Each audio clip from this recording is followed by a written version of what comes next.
కొండకుందాచార్యుడు అనంతపురం జిల్లాలో గుంతకల్లుకు 4 మైళ్ళ దూరంలో కొనకొండ్ల అనే గ్రామం ఉంది. క్రీస్తుకు పూర్వం మొదటి శతాబ్దంలో కొనకొండ్లలో ఎల్లయ్యో అనే ప్రతిభావంతుడు జైనంను స్వీకరించి పద్మనంది అనే పేరు పెట్టుకున్నాడు. గద్ద ఈకల పించాన్ని చేతిలో పట్టుకునేవాడు. మెడ కొంచెం వంకరగా ఉంటుంది. అతడిని వక్రగ్రీవుడు, పద్మనంది, గ్రద్దపించవుడు, ఏలాచార్యుడు అని కూడా పిలుస్తారు. అయితే కొనకొండ్ల గ్రామవాసి కనుక ఆ ఊరి పేరుతోనే అతడు ప్రసిద్ధుడయ్యాడు. కొనకొండ్లను పూర్వం కొండకుంద అనే పేరుతో పిలిచేవారు. అందుకే ఏలాచార్యుడు కొండకుందాచార్యుడు అయ్యాడు. ఆ పేరు సంస్కృతీకరణం చెంది కుందాచార్యునిగా మారింది. కుందాచార్యుడు మహాపండితుడు. అతడు సమయాచారం, ప్రవచనసారం, పంచాస్తికాయ సారం అనే సారత్రయ గ్రంథాలను, అలాగే నియమసారం అనే 8 గ్రంథాల సంకలనాన్ని, రైనసారం, అష్టపాహుడ, భరసానువాకం, దాసభక్తి, మూలాచారం అనే గ్రంథాలను రచించాడు. వీటిలో చివరిది అయిన మూలాచారం జైన గ్రంథాలలో అత్యంత ప్రాచీన ప్రామాణిక గ్రంథం. కొండకుందాచార్యుడు దిగంబర జైనులకు గురుపీఠం. అతని శిష్య పరంపరలు తమది కుందాన్వాయమని, అలాగే ఎందరెందరో జైనయతులు కూడా తమది కుందాన్వాయమని చెప్పుకున్నారు. ఇప్పటికీ కుందాచార్యుని పేరు జైనులు స్మరిస్తారు. జైన సభల ప్రారంభంలో చదివే మంగళ శాసనంలో ఆ పేరు కనపడుతుంది. మంగళం భగవాన్ వీరో, మంగళం గౌతమో గణిన్, మంగళం కుందార్యో, జనధర్మోస్తు మంగళం.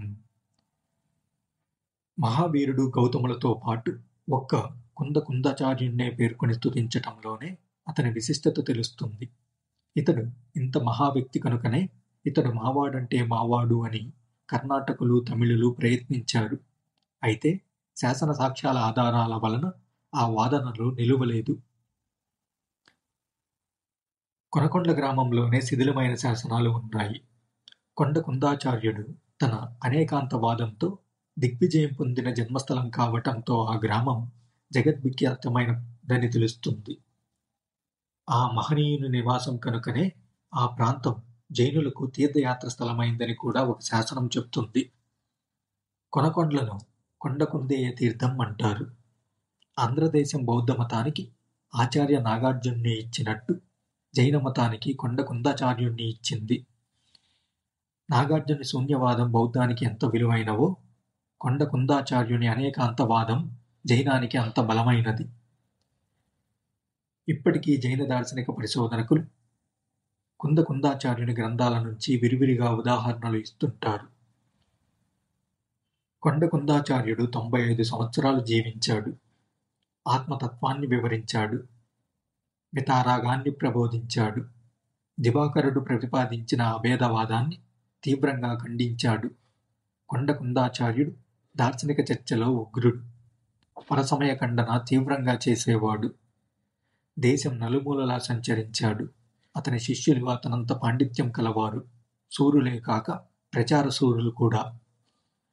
కొందాచార్యుని శిష్యులలో కుందకీర్తి, సామంతభద్రుడు, బలాకపించుడు ముఖ్యులు. వాళ్లలో కుందకీర్తి సూత్రావతారం అనే వ్యాఖ్యాన గ్రంథం రాసి విఖ్యాతుడయ్యాడు.